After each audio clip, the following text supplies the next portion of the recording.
رب اشرح لي صدري ويسر لي أمري واحلل عقدة من لساني يفقهوا قولي اللهم انفعني بما علمتني وعلمني ما ينفعني وزدني علما رب زدني علما۔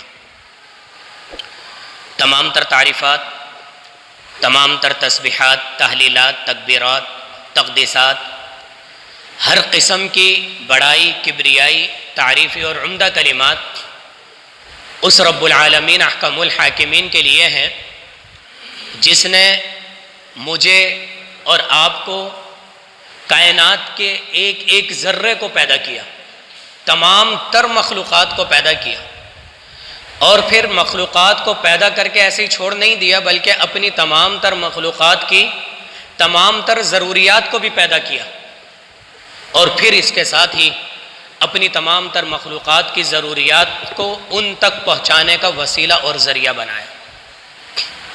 انسان کو انسان کا ذریعہ بنا دیا مدد کے لیے، اور پھر جانور کو انسان کی مدد کا ذریعہ بنا دیا۔ انسان ان جانوروں کے ذریعے اپنے لیے سواری بناتا ہے، انہیں خوراک کا ذریعہ بنا دیا جانوروں کو، اور پھر ان سے نکلنے والی چربی کو پھر انسان کی خوراک کا ذریعہ بنا دیا، گھی اور تیل بنا دیا، اور پھر ان کی کھال کے ذریعے انسان کے لیے سردی سے بچنے کا ذریعہ بنا دیا۔ اور یہ کام کرنے والی ذات کون سی ہے؟ کوئی اس کا شریک نہیں ہے، صرف اور صرف ایک ہی ذات، میرا اور آپ کا پالنہار پروردگار اللہ رب العالمین احکم الحاکمین۔ یہ باتیں، یہ ساری تعلیمات ہم تک کیسے پہنچی؟ ایک ذات کے ذریعے، اور وہ ذات کون سی ہے؟ پیغمبر آخر الزماں، شافی روز جزا، با کمال بے مثال آمنہ کے لال محمد الرسول اللہ صلی اللہ علیہ وسلم کے ذریعے، کہ جنہوں نے اپنے اوپر طعنے سن کر، گالیاں سن کر، تکلیفیں اور مصیبتیں برداشت کرنے کے باوجود بھی اللہ رب العالمین کی ایک ایک وحی کا ایک ایک حرف اپنی امت تک پوری ایمانداری کے ساتھ پہنچانے کا فریضہ انجام دیا۔ لاکھوں کروڑوں اربوں درود و سلام ہو صلی اللہ تعالی علیہ وآلہ وسلم تسلیما کثیرا کثیرا۔ انتہائی مختصر حمد و ثنا کے بعد ابھی میں کسی شخص سے یہاں پر پوچھوں، بلکہ بچہ جانتا ہے کہ جو 20-22 دن کے بعد ایک سنت ہم ادا کرنے جا رہے ہیں، جانور کو قربان کرنے جا رہے ہیں، ہر شخص اس میں بڑھ چڑھ کر حصہ لیتا ہے۔ صرف اس سے یہ پوچھا جائے میرے بھائی یہ آپ کس کی سنت پر عمل کرتے ہیں؟ ہر بچہ بتا دے گا کس کی سنت پر عمل کرتے ہیں؟ سنت ابراہیمی، ہم سب کو پتہ ہے۔ لیکن یہ جو سنت پر ہم عمل کر رہے ہیں یہ لگ بھگ حضرت ابراہیم علیہ السلام کی 100 سال کی عمر تھی جب اللہ رب العالمین نے آپ کو یہ حکم دیا اپنے بیٹے کو قربان کرنے کا۔ لیکن اس سے پیچھے یہ 99 سال کہاں گزرے یہ کسی کو معلوم ہے؟ نہیں معلوم۔ ہم صرف ایک ہی نقطے کے پیچھے پڑے ہوئے ہیں، اچھی بات ہے وہ، لیکن پیچھے جو معاملہ ہے، جو سنتیں ہیں، جو کردار ہے، جو معاملات ہیں، اس کو ہم نظر انداز کیسے کر سکتے ہیں؟ نبی کریم صلی اللہ علیہ وسلم کی جتنی سنتوں پر عمل ہوتا ہے وہ آپ کی کتنی سالہ زندگی کی سنت ہیں؟ 23 سالہ زندگی کی، نبوت کے 23 سالہ زندگی۔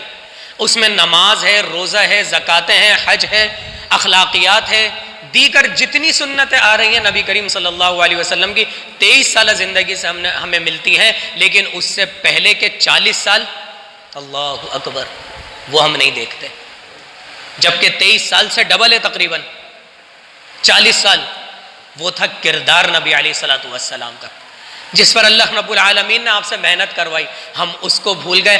نتیجہ یہ نکلا کہ نبی کریم صلی اللہ علیہ وسلم کی بدعت کے نام پر ہم سنتیں کر رہے ہیں، معاشرے میں سنت کی پہچان ہی نہیں ہوئی، سنت میں خشوع و خضوع نہیں رہا، سنت میں طریقہ نہیں رہا۔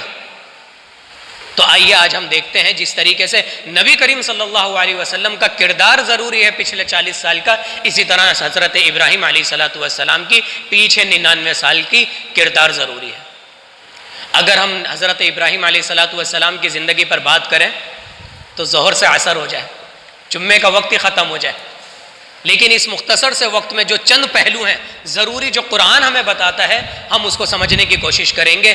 یاد رکھیں قربانی صرف بیٹے کی نہیں تھی، قربانی جذبے کی تھی، غصے کی تھی، اپنے پرسنل جذبات کی تھی، بیوی بچوں کی تھی، بھوک کی تھی، اپنی جان کی قربانی تھی۔ تمام کی تمام قربانیاں اللہ رب العالمین نے لینے کے بعد پھر بیٹے کی قربانی کا حکم دیا، پھر بیٹے کی قربانی کا۔ ان میں سب سے پہلے جو سر فہرست قربانی آتی ہے وہ ہوتی ہے حضرت ابراہیم علیہ السلام کی جذبات کی، اپنے پرسنل جذبات کی اور غصے کی قربانی، جو آج ہم سب میں سے شاذ و نادر کسی کے پاس ہے۔ ہم غصہ برداشت نہیں کرتے۔ دنیا کا سب سے بدترین شخص کون ہے؟ جو اللہ کے ساتھ کسی کو شریک کرتا ہے۔ اور حضرت ابراہیم علیہ السلام کے والد، ان کے باپ صرف بتوں کی پوجا نہیں کرتے تھے بلکہ بتوں کو اپنے ہاتھ سے بناتے تھے، تراشتے تھے، ان کو بیچتے تھے، یعنی کہ شرک کو اجاگر کرتے تھے، شرک کو پھیلانے کا ذریعہ بنتے تھے۔ اللہ رب العالمین کے سب سے بدترین دشمن، ان کو اگر دین کی دعوت دی جا رہی ہے، اٹھائیے 16واں سپارہ سورہ مریم ہے، اور یہ میں آپ کو ہوم ورک دے رہا ہوں، گھر پہ جا کر آپ نے بھی ان آیات کا مطالعہ کرنا ہے۔ سورہ مریم 16واں سپارہ آیت نمبر 41 سے 48، یہ 8 آیت ہے، یہ ہم سب نے پڑھنی ہے۔ یہاں تو ہم صرف جھلک دیکھیں گے، صرف مختصر سا جائزہ لیں گے، لیکن آپ نے گھر جانے کے بعد قرآن کو اٹھانا ہے، ترجمے والے قرآن کو، سورہ مریم کی آیت 41 سے لے کے 48 پڑھنی ہے۔ اور اتنے بدترین دشمن اللہ رب العالمین کے، وہاں پر حضرت ابراہیم علیہ السلام اگر ان کو دین کی دعوت دے رہے ہیں تو کیا فرما رہے ہیں؟ یا ابتی، اے میرے پیارے ابا جان، اے میرے والد محترم۔ یہ نہیں کہہ رہے کہ بھئی تو کون ہوتا ہے یہ کام کرنے والا۔ مشرک کو یا ابتی احسن انداز سے، پیار والے انداز سے، اپنے غصے کو قابو میں رکھ کر اس کو دین کی دعوت دی جا رہی ہے۔ یہاں پر ہم مسلمانوں کو جو دعوت دیتے ہیں، اللہ اکبر کبیرہ، ہمارے مزاج نہیں مل رہے ہوتے۔ 2 دفعہ ہم نماز کا کہتے ہیں تو تیسری دفعہ ہم اس کو جھڑک دیتے ہیں، ارے بھائی چھوڑو اس کو، تو یہ نماز پڑھتا ہی نہیں ہے۔ بھائی آپ کا کام ہے اس کو پیار سے سمجھانا، اس کو بتانا۔ وہ مشرک نہیں ہے، وہ صرف مسلمان ہے لیکن اس کی تربیت غلط ہوئی ہوئی ہے، اس کو نماز کی اہمیت کا نہیں پتہ۔ اور ان 8 آیتوں میں 4 مرتبہ یا ابتی یا ابتی یا ابتی کہہ کر ذکر کیا، یا ابتی لا تعبد الشیطان، اے میرے ابا جان شیطان کی عبادت نہ کریں۔ حالانکہ وہ شیطان کی عبادت نہیں کرتے تھے، بتوں کی عبادت بھی جو لوگ کرتے ہیں وہ بتوں کو اللہ کا ولی سمجھ کر کرتے ہیں، یہ بات یاد رکھیے گا، اللہ سمجھ کر نہیں کرتے۔ لیکن اللہ کے علاوہ جس کی عبادت کی جائے گی گویا وہ شیطان کی ہی عبادت ہو رہی ہے۔ یا ابت لا تعبد الشیطان، اے میرے ابا جان شیطان کی عبادت نہ کریں۔ یا ابت لما تعبد، آپ ایسی ذات کی عبادت کیوں کرتے ہیں، ما لا یسمع ولا یبصر، جو نہ سن سکتے ہیں اور نہ دیکھ سکتے ہیں، ولا یغنی عنک شیئا، جو آپ کو کوئی فائدہ نہیں پہنچا سکتے، آپ ان کے آگے سر جھکا رہے ہیں۔ یہ ساری تعلیمات دے رہے ہیں ایک مشرک کو اور بڑے احسن انداز سے۔ آج ہم لوگوں کو دعوت نہیں دیتے ہیں، ہم ان کے اوپر دعوت تھوپتے ہیں، نعوذ باللہ ثم نعوذ باللہ۔ اللہ کا قرآن، اللہ کی تعلیمات ان کو پتھر کی طرح مارتے ہیں اور ان کے اوپر تانے کستے ہیں۔ اب جب آپ احسن انداز سے کسی کو بولیں گے نا بھائی جان نماز کے لیے آ جائیے، 2 دفعہ بولیں گے، 3 دفعہ بولیں گے، آپ کی روٹین کا حصہ ہے، آپ کے راستے میں وہ شخص آتا ہے، 4 دفعہ آپ نے بول دیا، 5ویں دفعہ آپ اس کو اشارہ کر دیں، 6ٹھی دفعہ آپ اس کے ساتھ کھانا کھا رہے ہیں مل کر بیٹھ کر مارکیٹ میں، اس کو کوئی ایسی آیت سنا دیں جو نمازیوں کے لیے خوشخبری ہے، اگلی دفعہ کوئی ایسی آیت سنا دیں جس میں بے نمازی کے لیے عذاب ہے۔ کچھ اس طریقے کی دعوتیں اس کو تبلیغ کرتے رہیں۔ جب ہم سب اس بات پر بلیف کرتے ہیں کہ قطرہ قطرہ سمندر بن جاتا ہے، تو ہم اس بات پر بلیف کیوں نہیں کرتے کہ ہم آہستہ آہستہ اگر کسی کو دعوت دیں گے تو آخرکار اس کا دل نرم ہو جائے گا؟ کیوں ہم یہ سوچتے ہیں کہ ایک ہی دفعہ دعوت میں میری وہ بات مان لے، میں تو صحیح کہہ رہا ہوں جناب علی؟ نہیں، ہم سب اپنی جگہ صحیح ہیں۔ حضرت ابراہیم اپنی جگہ غلط تھے کیا؟ نہیں، وہ بالکل خالصتاً اپنی جگہ صحیح تھے۔ اور جب آپ کسی کو دعوت دیں گے نا، کسی کی مرضی کے خلاف بات کریں گے تو سامنے سے پھول نہیں آئیں گے، آپ کو گالیاں بھی دی جائیں گی، آپ کے اوپر تانے بھی مارے جائیں گے، دین کا مذاق بھی اڑایا جائے گا۔ یہ تمام تر باتیں آپ کو برداشت کرنی ہے۔ اور یہی بات برداشت کری حضرت ابراہیم علیہ السلام نے. سامنے سے پھول نہیں آیا, پیار نہیں برسایا باپ نے, بلکہ کیا کہا, یا ابراہیم, اے ابراہیم, لئن لم تنتہی, اگر تو باز نہ آیا اپنی حرکتوں سے, نعوذ باللہ ثم نعوذ باللہ, لارجمنک, میں تجھے رجم کر دوں گا. کس قدر سخت ترین سزا ہے یہ رجم کرنا. زمین میں آدھا زندہ گاڑ کر پتھر اس وقت تک مارتے رہنا جب تک انسان کی موت نہ ہو جائے. آج ہم کسی کو دعوت دیتے ہیں کہ کوئی ہمیں کم سے کم اتنی بری سزا تو نہیں سناتا. زیادہ سے زیادہ ہمارا مذاق اڑا دے گا, داڑھی کا مذاق اڑا دے گا, ٹوپی کا مذاق اڑا دے گا, پائنچوں کا مذاق اڑا دے گا, بولتا رہے گا یہ تو پتہ نہیں کس لائن میں پڑ گئے, اللہ کو نماز کی کیا ضرورت ہے, یہ بات کر دیں گے, وہ بات کر دیں گے, لیکن کم سے کم اتنی سخت بات نہیں کی جائے گی. لیکن حضرت ابراہیم علیہ السلام کے کردار سے ہمیں یہ پتہ چلتا ہے کہ اگر اللہ کا سخت ترین دشمن بھی ہے, مشرک ہے سامنے, اور میں اس کو بالکل توحید کی دعوت دے رہا ہوں, تو سامنے سے مجھ پر پھول نہیں برسائے جائیں گے, بلکہ مجھے سزا سنائی جائے گی, مجھے تانے سنائے جائیں گے, مجھے تکلیف والی بات بتائی جائے گی. اب تو میں غصہ کر سکتا ہوں نا, اب تو میں اپنی جگہ صحیح ہوں, لیکن نہیں. کیا فرمایا, قال سلام علیک, آپ پر سلامتی ہو. ہم نے بھی یہی کرنا ہے. اللہ آپ کو توفیق دے, اللہ آپ کو اچھی سمجھ دے. میں اپنی کوشش جاری رکھوں گا آپ کو دین کی دعوت دینے کے لیے. اللہ تعالیٰ آپ کا دل نرم کر دے گا انشاءاللہ. اللہ تعالیٰ آپ کے دل میں ایک وقت آئے گا, یہ بات بٹھا دے گا, میں آپ پر غصہ نہیں کروں گا, میں آپ کو گالی کا جواب گالی سے نہیں دوں گا.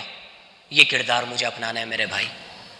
اور یہی بات 19ویں سپارہ سورۃ الفرقان کی آیت نمبر 63 میں بھی یہی بات فرمائی گئی ہے, وَإِذَا خَاطَبَهُمُ الْجَاهِلُونَ قَالُوا سَلَامًا.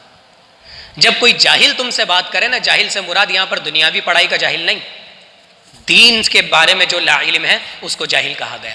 جو دین کی بات کو اہمیت نہیں دے رہا, سمجھیں وہ جاہل ہے, چاہے دنیا میں وہ جتنا پڑھا لکھا کیوں نہ ہو. اگر ایسا شخص آپ کی بات کو اہمیت نہیں دے رہا, قالوا سلاما, اس پر سلامتی بھیج کر آپ اپنے کام کے لیے نکل جائیے. تو سب سے پہلا حضرت ابراہیم علیہ السلام کا کردار, میں نے اپنے جذبات پر قابو پانا ہے, اپنے غصے پر قابو پانا ہے, اپنی زبان پر قابو پانا ہے. دوسرے نمبر پر بیوی بچوں کی قربانی. اللہ اکبر کبیرہ. آج سب سے زیادہ مشکل ترین جو قربانی بن گئی ہے نا ہمارے لیے, وہ یہی بن گئی ہے. شادی بیاہ میں گانے ہو رہے ہوتے ہیں, ان کو منع کرتے ہیں کہ حاجی صاحب آپ تو حج کر کے آئے ماشاءاللہ, اللہ کے گھر کا دیدار کر کے آئے ہیں, پھر آپ کی شادیوں میں یہ جناب علی کیا کریں, بس بچوں کی خوشی ہے. بچوں کی خوشی نظر آ رہی ہے, اللہ کی ناراضگی نظر نہیں آ رہی. انا للہ و انا الیہ راجعون. بیوی بچوں کی قربانی حضرت ابراہیم نے کس طریقے سے دی, یہ پورا واقعہ حضرت حجر علیہ السلام کا آپ کو پتہ ہے, لیکن صرف ایک آیت میں یہاں پر ذکر کروں گا, صرف ایک آیت. اور اس ایک آیت میں کیا فرمایا اللہ رب العالمین نے, اٹھائیے 13واں سپارہ ہے سورہ ابراہیم اور اس کی آیت نمبر 37.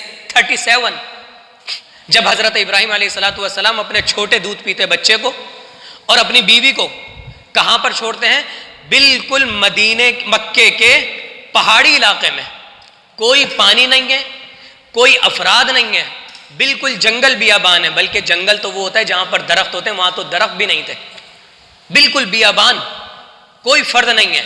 اور اپنے رب سے وہاں پر ان کو چھوڑ کے دعا کیا کرتے ہیں, ربنا انی اسکنت من ذریتی. ربنا, اے میرے رب, میں نے ان بیوی بچوں کو چھوڑ دیا, اسکنتو یہاں سکونت اختیار کرنے کے لیے, من ذریتی اپنے گھر والوں کو, غیر ذی زرع عند بیتک المحرم, یہ تیرے احترام والی جگہ ہے لیکن کوئی زراعت نہیں ہے یہاں پر, کوئی کھیتی باڑی نہیں ہے, کوئی باغ نہیں ہے, کوئی کھیت نہیں ہے.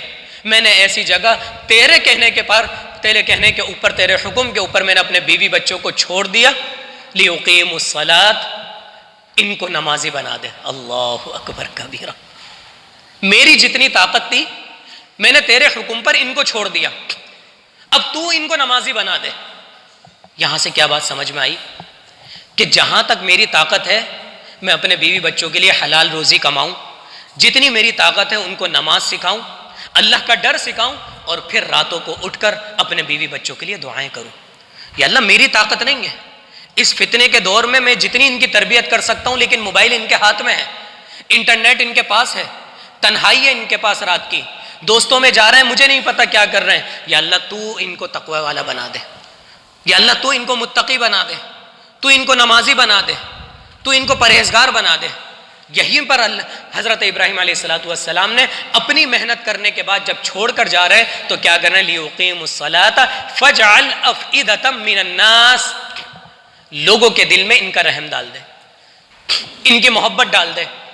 جب کوئی آئے، کوئی قافلہ آئے تو ان کے اوپر حملہ نہ کر دے، میری بیوی کی عزت کو محفوظ رکھیو، میرے بچے کی عزت کو محفوظ رکھیو، میرے بچے کی جان کو سلامت رکھیو۔ اور پھر اللہ رب العالمین نے یہ سب کچھ کر کے دکھایا، کس طریقے سے دنیا کا صاف اور شفاف ترین پانی، بالکل پیور واٹر، وہاں پر اللہ رب العالمین نے آب زمزم کی صورت میں نکالا، اور پھر قافلے جتنے گزرے سب نے عزت کی، سب نے اجازت لی، اور وہاں پر ایک حلقہ قائم ہو گیا، اور پھر آبادی شروع ہو گئی۔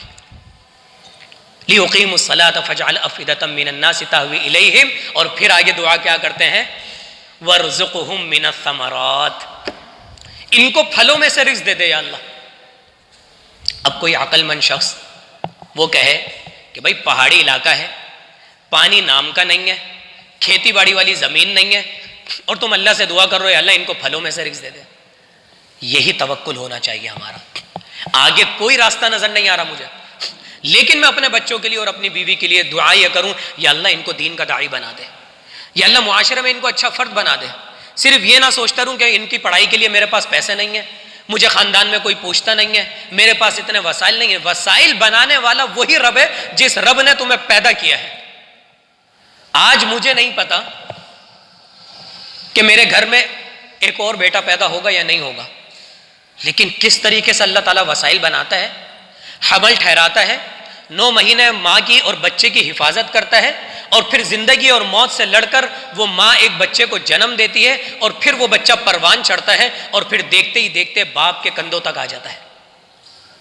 کچھ سالوں پہلے کوئی وجود نہیں ہوتا، لیکن ہم اپنے رب سے دعائیں کر رہے ہوتے ہیں نا، یا اللہ اولاد دے دے، یا اللہ اولاد دے دے، تو پھر باقی معاملات میں ہمارا توکل کیوں ٹوٹ جاتا ہے؟ رزق کے معاملے میں ہم حرام کی طرف کیوں چلے جاتے ہیں؟ یہ کام نہیں کیا تو گھر والے بھوکے مر جائیں گے، یہ کام نہیں کیا تو بجلی کا بل نہیں بھر سکوں گا، یہ کام نہیں کیا تو مہینہ نہیں گزر پائے گا، یہ کام نہیں کیا تو قرضے کے نیچے آ جاؤں گا۔ نہیں، یہ سارے کام سوچ کر ہم اپنے حرام روزی کو حلال کی طرف راستے نکالتے ہیں۔ جتنی آپ کی طاقت ہے، جتنا اللہ رب العالمین نے وسائل دے دیے ہیں، ان وسائل پر عمل کرنا ہے، اور پھر اپنے رب سے دعا کرنی ہے کہ جس طریقے سے حضرت ابراہیم علیہ السلام نے دعا کی، وَارْزُقْهُم مِّنَ الثَّمَرَاتِ، ان کو پھلوں میں سے رزق دیں۔ اور آج دیکھ لیں کہ کھیتی باڑی نہیں ہے، وہاں پر کھیت نہیں ہے، زرخیز زمین نہیں ہے، پھر بھی دنیا کا ایک ایک پھل وہاں پر موجود ہے۔ سعودیہ میں، مکے میں ساری چیزیں امپورٹ ہوتی ہیں، لیکن وسائل کس نے بنائے؟ اس پروردگار نے بنائے۔ تو پہلی چیز کہ ہم نے اپنے غصے کو قابو میں رکھنا ہے، دین کی دعوت دینی ہے، دین کی دعوت پر آنے کے لیے جو بھی تکلیفیں ہوں گی وہ برداشت کرنی ہے، اور دوسرے نمبر پر اپنے بیوی بچوں کے لیے معاملے میں اللہ رب العالمین کو ناراض نہیں کرنا، بلکہ اللہ کے حکم کے خاطر، اللہ کی خوشنودی کے خاطر اپنے بیوی بچوں کو قربانی کا جذبہ رکھنا ہے۔ پھر کس طریقے سے اللہ حفاظت کرتا ہے بیوی بچوں کے، یہ ہم سب جانتے ہیں، حضرت ہاجرہ اور حضرت اسماعیل علیہ السلام کی کس طریقے سے حفاظت کی۔ پھر اس کے بعد آ جائیے تیسرے نمبر پہ، جان کی قربانی۔ نعرہ لگانا بہت آسان ہے، حرمت رسول پر جان بھی قربان ہے۔ بھائی جان مانگ لیں گے، پہلے نیند قربان کرنا سیکھو، پہلے فجر میں حاضری لگاؤ اپنی، پہلے اپنے نفس پر جو ہے نا قابو پانا سیکھو، پہلے اپنے غصے پر قابو پانا سیکھو، اپنی زبان پر قابو پانا سیکھو، حلال حرام کی تمیز کرنا سیکھو، دوسروں کی عزت کرنا سیکھو، معاشرے میں ایک اچھا فرد بننے کے لیے اپنا کردار ادا کرو، پھر تم سے جان بھی مانگ لیں گے جب تمہارا وقت آئے گا۔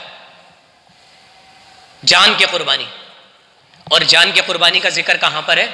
17واں سپارہ ہے، سورہ انبیاء ہے، اور اس کی آیت نمبر 68، 69 اور 70، 68، 69 اور 70۔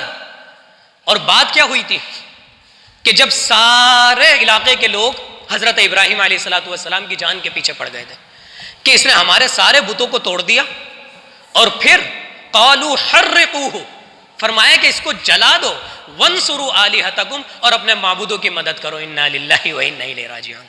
مشرک کی نا مت ماری جاتی ہے، آنکھوں پہ نا دماغ پہ نا پٹی بن جاتی ہے۔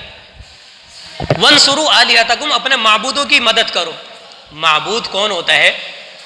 جس کو مدد کی ضرورت نہیں ہوتی، لا یطعم ولا یطعم، وہ ہر ایک کو کھلاتا ہے، اس کو نہیں کھلایا جاتا. وہ ہر ایک کی حفاظت کرتا ہے، ایک ایک لمحے کی. لا تأخذہ سنۃ ولا نوم، اس کو نیند تو بہت دور کی بات ہے، اونگ تک نہیں آتی. وہ حفاظت کرنے والا ہے، وہ کھلانے اور پلانے والا ہے، وہ کھانے کا محتاج نہیں ہے، وہ نیند کا اور آرام کا محتاج نہیں ہے. جن لوگوں کو ہم اپنے ہاتھ سے دفناتے ہیں، ہم انہیں سے بولتے ہیں کہ ہمارے لیے دعا کر دیجئے کہ اللہ تعالیٰ مجھے بیٹا دے دے، مجھے بیٹی دے دے، میرے رزق میں برکت دے دے. یہ مت ماری جاتی ہے، یہی مت ماری گئی ان لوگوں کی بھی. وانصروا آلیتکم، اپنے معبودوں کی مدد کرو. انا للہ و انا الیہ راجعون. آگ جلائی گئی، کس قدر بڑی آگ تھی ہم سب جانتے ہیں کہ اوپر سے اگر پرندہ گزر جائے تو وہ پرندہ جل کر راکھ ہو جاتا تھا، اس قدر بڑی آگ. اور پھر حضرت ابراہیم علیہ السلام کو پھینکا گیا اس میں، اور پھینکنے کے بعد پھر اللہ رب العالمین نے کیا فرمایا؟ قلنا یا نار کونی، قلنا ہم نے کہا، یا نار اے آگ، کونی ہو جاؤ، بردن ٹھنڈی، وسلامن سلامتی والی. ٹھنڈی بھی اتنی ٹھنڈی نہ ہو کہ میرے ابراہیم کو، میرے بندے کو ٹھنڈ لگ جائے، سردی لگ جائے. وسلام سلامتی والی ہو، بالکل گلزار بن جائے، ایسی آگ. یہاں سے ہمیں ایک سبق کیا سیکھنے کو ملتا ہے؟ اللہ رب العالمین چاہتا تو آگ جلاتا ہی نہیں. کیا اللہ اس چیز پر قادر نہیں تھا؟ بالکل قادر تھا اللہ رب العالمین. لیکن انسان کے لیے یہ سسٹم رکھا اللہ رب العالمین نے کہ تم میرے کہنے پر اپنی جان کی بازی لگا دو. یہاں تم مصیبت کے اندر جاؤ گے، وہاں میری رحمت آ جائے گی. ہم مصیبت سے ہی ڈر جاتے ہیں، ہم آزمائشوں سے ہی ڈرتے رہتے ہیں. پہلے ہم سمجھتے تھے کہ ذخیرہ اندوزی صرف پھلوں میں ہوتی ہے، سبزیوں میں ہوتی ہے.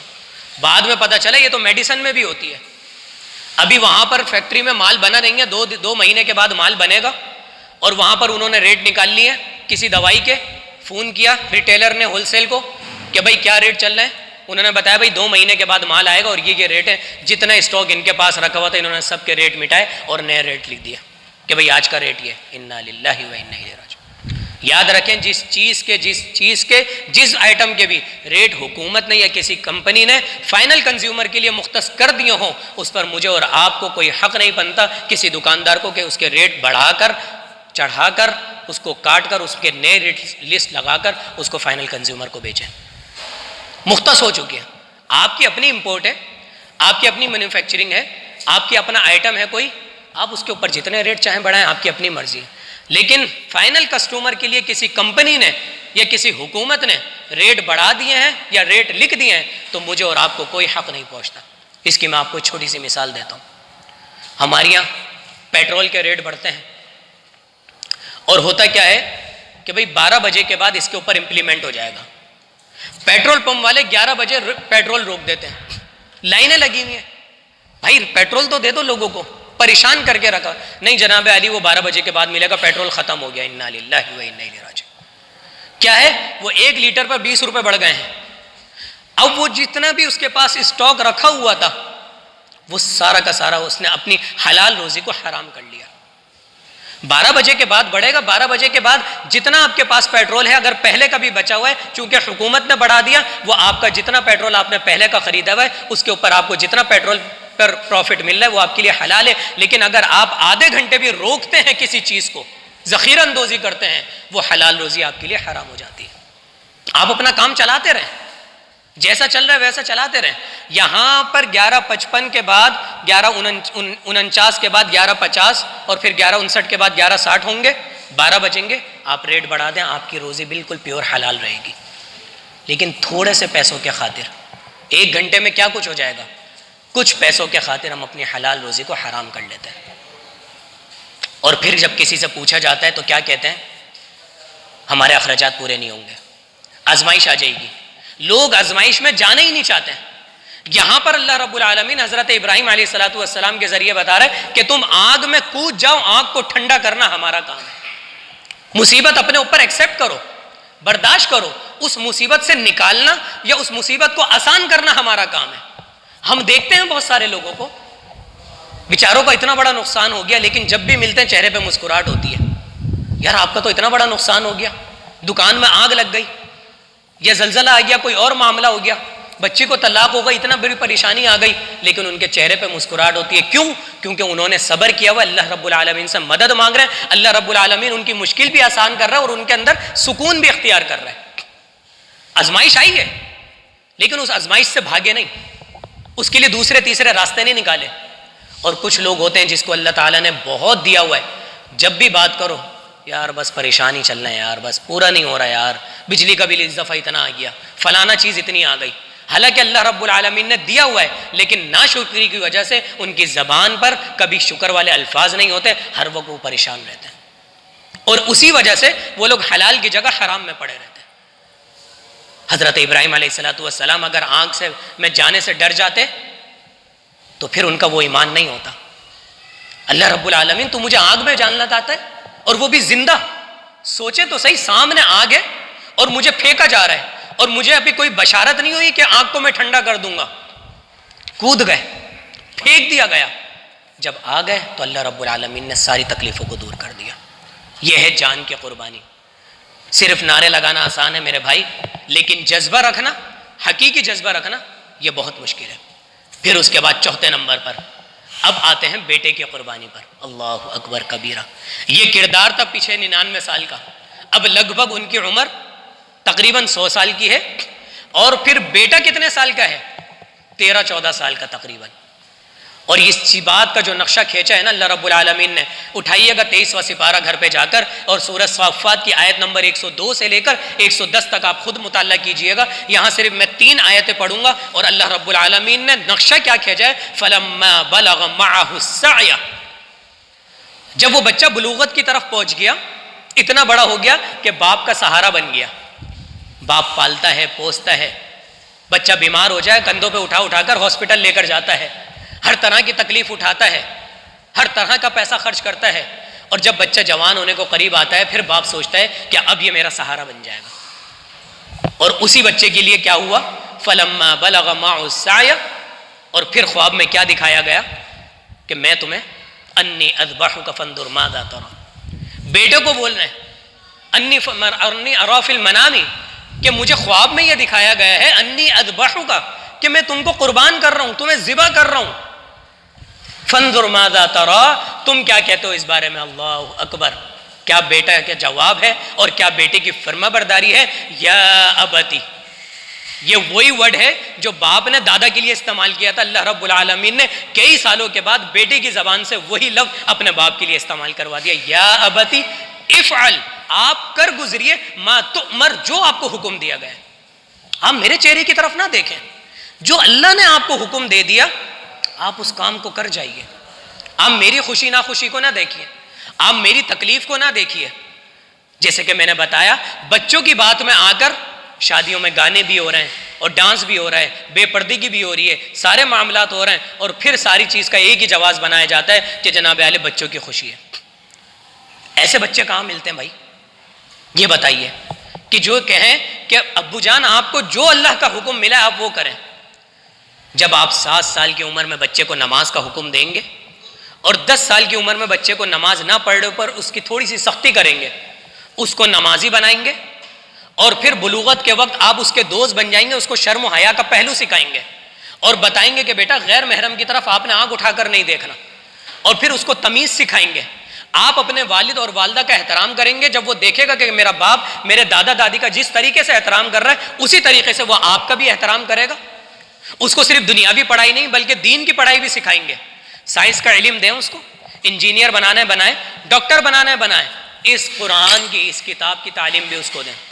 اب یہ نہیں کہتے کہ پورا قرآن رٹوا دیں، نہیں، جتنا اس کے لیے ضروری ہے، جتنی اس کی طاقت ہے، روزانہ اگر آدھا گھنٹہ لے کر آپ اس کو بیٹھ جائیں گے، قرآن کا ترجمہ سکھا دیں گے، اس کے دل نرم ہو جائیں گے، اس کو پتہ چل جائے گا کہ میرا رب مجھ سے بول کیا رہا ہے. پھر جب آپ اس کی شادی کے وقت کوئی بھی بات کہیں گے نا کہ ہم نے شادی اچھے طریقے سے اللہ کو راضی کر کے کرنی ہے، بیٹا جو کچھ ٹرینڈ چل رہا ہے تم چلنے دو، جو کچھ دوست کہہ رہے ہیں کہنے دو، جو کچھ معاملات ہو رہے ہیں دنیا میں ہونے دو، ہم چاہ رہے ہیں کہ ہم اللہ کو راضی کر کے تمہاری شادی کریں. تو پھر بچہ یہی کہے گا افعل ما تؤمر، آپ ابو جان وہی کام کیجئے جو اللہ کی طرف سے آپ کو حکم ہے، جس میں اللہ کی رضامندی ہے.